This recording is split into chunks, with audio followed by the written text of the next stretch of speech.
दोस्तों, लेटेस्ट फैसला है सुप्रीम कोर्ट ऑफ पाकिस्तान का। इसे जस्टिस एजाजुल एहसन और जस्टिस याही आफरीदी ने सुना और इसका फैसला फिर जस्टिस याही आफरीदी साहब ने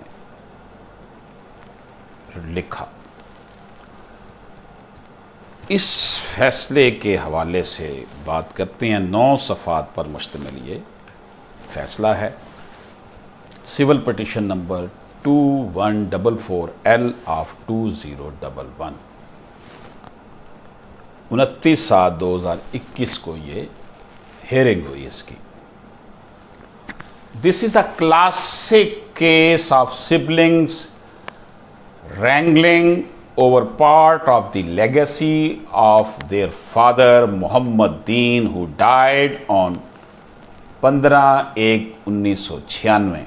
The petitioners claimed that after the death of their father, when they approached the revenue authorities to sanction the inheritance mutation regarding the disputed property, they were informed that through a तमलीकनामा dated 3/6/1999 1989 gift deed, the disputed property had been transferred to the respondents by Muhammad Deen, and the mutation number 144 dated 5/7/1999 1989 mutation had been sanctioned in the revenue record on the basis of that gift deed. एक शख्स मोहम्मद दीन फौत हुआ। उसके फौत होने के बाद उसकी औलाद गई रेवेन्यू डिपार्टमेंट के पास कि जनाब हमारी वरासती म्यूटेशन की जाए, वरासती इंतकालात किए जाएं ज़मीन के।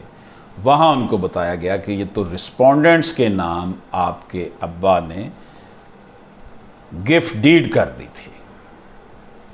ये है case. This is the petitioners claim.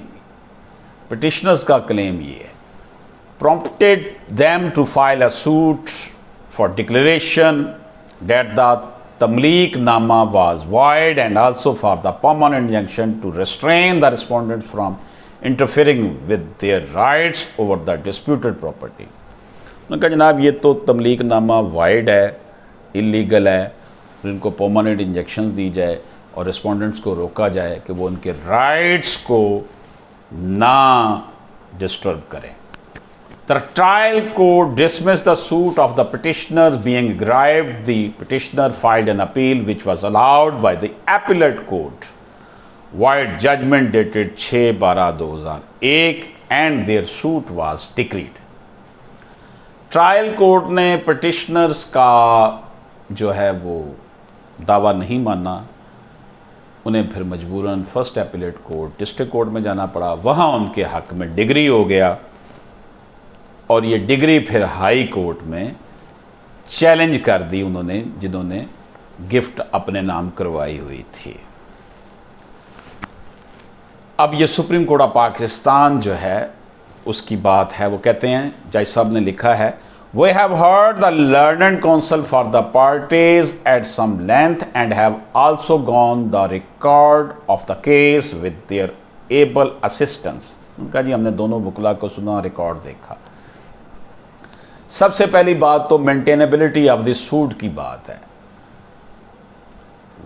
What essentially prevailed with the High Court was, अब हुआ क्या कि हाई कोर्ट ने दोबारा फैसला जो था वो जो काबजीन थे उनके हक में कर दिया। हाई कोर्ट ने, ट्रायल कोर्ट ने फैसला पिटिशनर्स के खिलाफ किया था, प्लेंटिव के खिलाफ किया था, और एपीलेट फर्स्ट एपीलेट कोर्ट ने उनके हक में कर दिया। दूसरी पार्टी हाई कोर्ट आ गई। हाई कोर्ट ने फिर फैसला उनके हक में कर दिया जिनके हक में हिबा हुआ था। अब ये सुप्रीम कोर्ट में आ गए तो यहाँ पर मेंटेनेबिलिटी की बात सबसे की गई कि क्या ये मेंटेनेबल है या नहीं है। What maintainability prevailed with the High Court was the non-maintainability of the suit of the petitioner for declaration under Section 42 of the Specific Relief Act 1877. The High Court based this conclusion on two findings. First, as the gift deed was a registered document, only a suit for cancellation of the gift deed under Section 39 of the Act of 1877 was competent, and second, a suit for simple declaration without seeking any consequential relief in particular possession of the disputed property was not legally competent.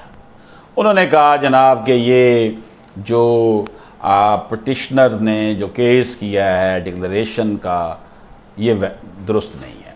There is a marked yet distinction between a suit for cancellation of document under section 39 of the Act of 1877 and suit for declaration of a document under section 42 of the Act of 1877.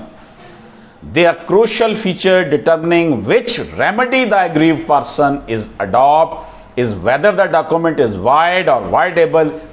In case of voidable document, for instance, where the document is admitted to have been executed by the executant but is challenged for this consent have been obtained by coercion, fraud, misrepresentation or undue influence, when the person aggrieved only has the remedy for instituting a suit for cancellation of document under section 39 of the Act of 1877 and a suit for declaration regarding the suit and document under Section 42 is not maintainable. On the other hand, in respect of a void document, for instance, यहाँ पर उन्होंने ये बहस की है कि ये maintainable है या नहीं है. तो इस यहाँ पर उन्होंने इसकी मेंटेनेबिलिटी सुप्रीम कोर्ट ने मान ली. अब उसकी प्रूफ की बात आई. There is no cavil to proposition that the onus to prove the claim is ordinarily on the person moving the court to seek his relied, as he is the one who is to fail if no evidence at all is given on either side. However, when the contesting party takes up a defense and desires the court to pronounce judgment as to his legal right depend on the existence of facts which he asserted, then the onus to prove these facts lies on him. It is after the parties have produced their respective evidence that the correct court is to consider and evaluate the evidence. In civil cases, on the touchstone of evidence, it is on whose side the scale of evidence titles would emerge as the victor and the awarded the petitioner. क्योंकि अब honours to proof उसके ऊपर है जो अपना case अदालत में लेकर आया है, लेकिन जो बेनिफिशरी होता है उसके ऊपर भी ऑनेस्ट हो, वो भी फिर साबित करता है कि मैं बेनिफिशरी कैसे हूँ. तो इस केस में जो बात क्लियर हुई वो ये हुई कि लैंड उन्होंने अपने नाम करवा ली थी, लेकिन पोजेशन उसी बंदे के पास था जो टेनेंट उस ज़मीन को इस्तेमाल कर रहा था, और इससे ये साबित होता था कि वो ज़मीन अभी तक उनके वालिद के नाम ही थी, यानी मुश्तरका ही थी, उनको ट्रांसफ़र नहीं हुई थी.